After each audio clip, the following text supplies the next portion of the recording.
Pantas saja presiden bilang pergi sono ke Yaman, karena Jenderal Bariho ini memang benci Yaman.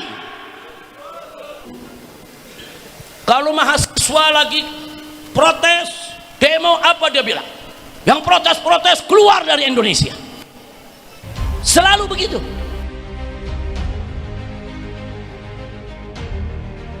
Pernyataan Prabowo Subianto terkait ungkapan kabur saja ke Yaman menuai beragam reaksi dari berbagai kalangan.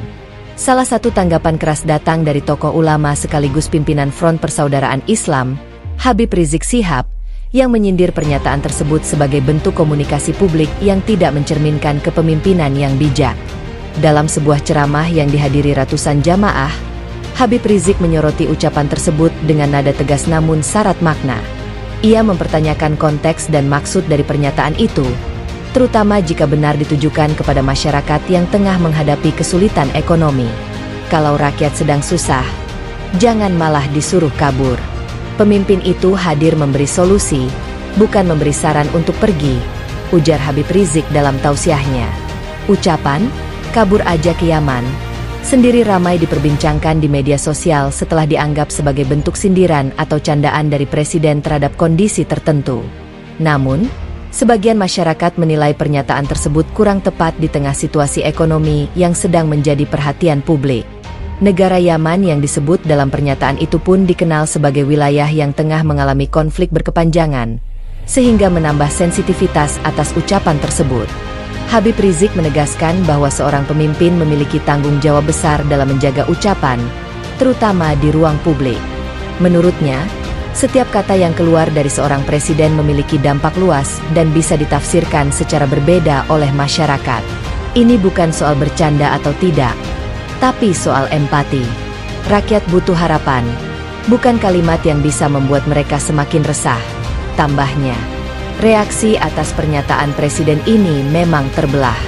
Sebagian pihak membela dengan menyebut bahwa ucapan tersebut hanyalah bentuk satire atau guyonan yang tidak perlu dibesar-besarkan. Namun, pihak lain, termasuk sejumlah tokoh masyarakat dan pengamat politik, menilai bahwa komunikasi publik seorang kepala negara harus lebih terukur dan sensitif terhadap kondisi rakyat. Pengamat komunikasi politik menyebut bahwa di era digital saat ini, setiap pernyataan pejabat publik dapat dengan cepat menyebar dan menjadi viral. Oleh karena itu, diperlukan kehati-hatian ekstra dalam menyampaikan pesan, agar tidak menimbulkan kesalahpahaman. Satu kalimat bisa menjadi krisis jika tidak disampaikan dengan tepat, ujar seorang analis. Di sisi lain, belum ada klarifikasi resmi dari pihak istana mengenai maksud sebenarnya dari pernyataan tersebut. Hal ini membuat spekulasi terus berkembang di tengah masyarakat. Beberapa pihak berharap presiden segera memberikan penjelasan agar polemik tidak semakin meluas. Habib Rizik dalam penutup ceramahnya juga mengajak masyarakat untuk tetap tenang dan tidak mudah terprovokasi. Ia menekankan pentingnya menjaga persatuan dan tidak terjebak dalam konflik akibat perbedaan pandangan. Kita boleh berbeda pendapat, tapi jangan sampai memecah belah. Kritik itu perlu, tapi tetap dengan adab, tuturnya. Peristiwa ini kembali mengingatkan pentingnya komunikasi yang bijak antara pemimpin dan rakyat.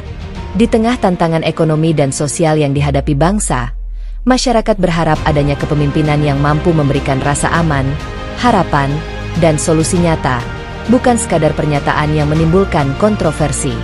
Kedepan, publik menanti bagaimana pemerintah merespons kritik ini, sekaligus memperbaiki pola komunikasi agar lebih efektif dan menyentuh kebutuhan rakyat.